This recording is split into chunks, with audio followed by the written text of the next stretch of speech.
Hello everyone, welcome back to my channel English with Sneha. आज हम पढ़ेंगे इंग्लिश पेडागोजी। इंग्लिश पेडागोजी में acquisition and learning क्या है। एक्विजिशन क्या होती है? एक्विजिशन होती है अर्जन करना, एंड लर्निंग होता है अधिगम, हम कुछ सीख रहे हैं।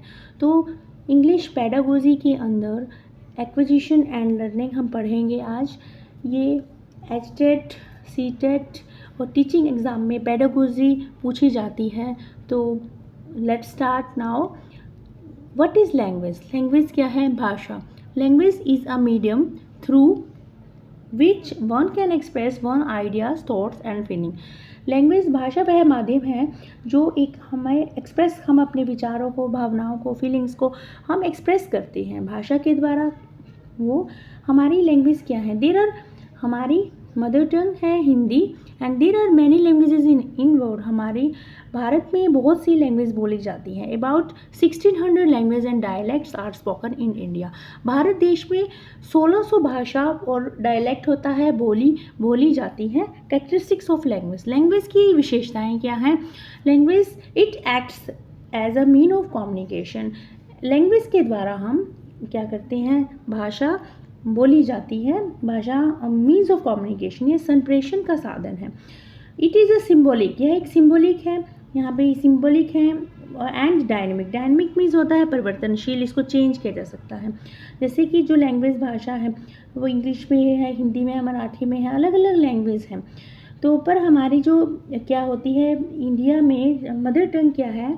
हिंदी है, मातृभाषा हमारी हिंदी है। तो इट इज़ अ कॉम्प्लेक्स, यह जटिल है। And it is arbitrary, arbitrary क्या होता है? स्वच्छंद, आर्बिट्रेरी इंडिपेंडेंट, यह क्या होती है? इंडिपेंडेंट है, स्वतंत्र है।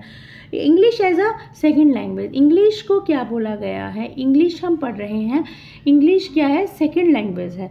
यदि आप पूछा जाता है कि ओला के तहत इंग्लिश पेडागोजी में एच टेट के अंदर या सी टेट के अंदर पूछा जाता है इंग्लिश, ओला क्या है? ओला ऑफिशियल लैंग्वेज एक्ट है।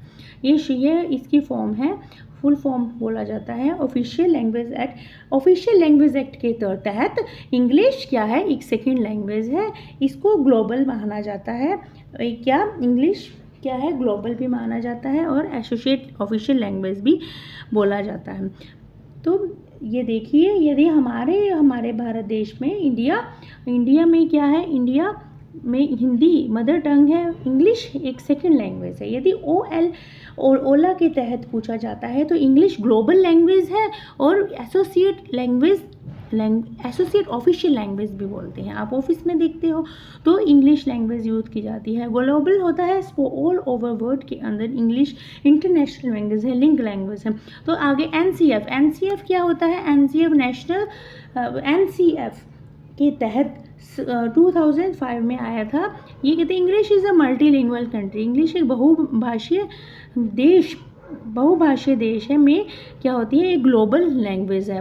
बहुभाषीय देश क्या होता है? मल्टीलिंगुअल कंट्री, जहाँ बहुत सी भाषाएं बोली जाती हैं, वहाँ पे इंग्लिश एक ग्लोबल लैंग्वेज है।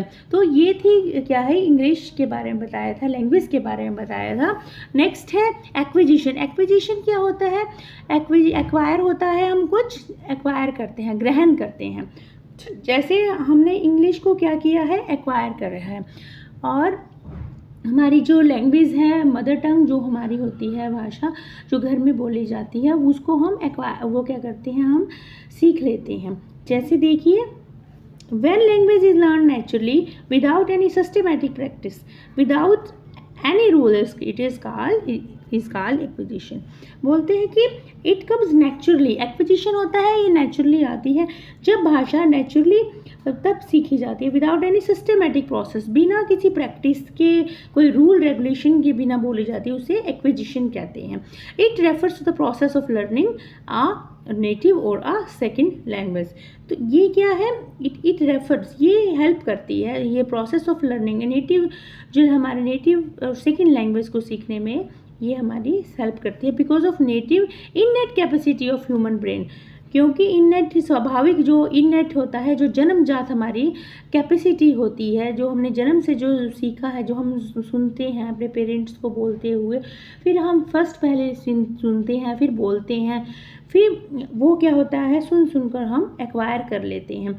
Learning acquire a language when it is used in natural environment. देखिए, एनवायरनमेंट से हम सीखते हैं, नेचुरल एनवायरनमेंट।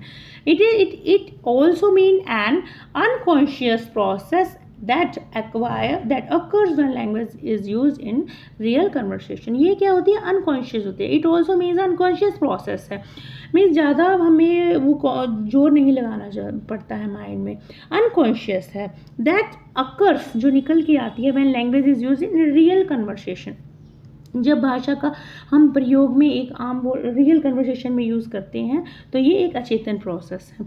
एक्विजिशन के बारे में हम बोल रहे हैं।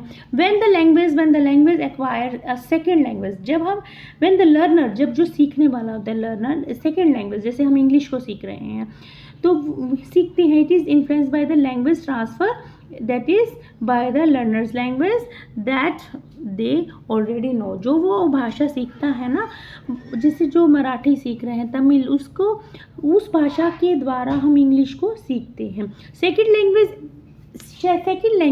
Acquisition becomes more effective। Second language acquisition becomes more effective when it is practiced in familiar situation। Second language जैसे कि इंग्लिश लैंग्वेज है, हम स्कूल में जाते हैं तो स्कूल में आप देखते हो हमें इंग्लिश लैंग्वेज सिखाई जाती है, वो हम क्या करते हैं, वो हम लर्न करते हैं, हम सीखते हैं। Second language acquisition because is more effective when it is practice, जब हम इसका अभ्यास करते हैं, एक फैमिलियर सिचुएशन मिलती है, हमें स्कूल में एनवायरनमेंट मिलता है, तो उसको सेकेंड लैंग्वेज बोला जाता है, उसको एक्वायर करना। तो ये मेरी एक्विजिशन एंड लर्निंग का चैप्टर था। आप बताइए आपको कैसा लगे। If you like this video please share, subscribe. Till then, okay, bye bye.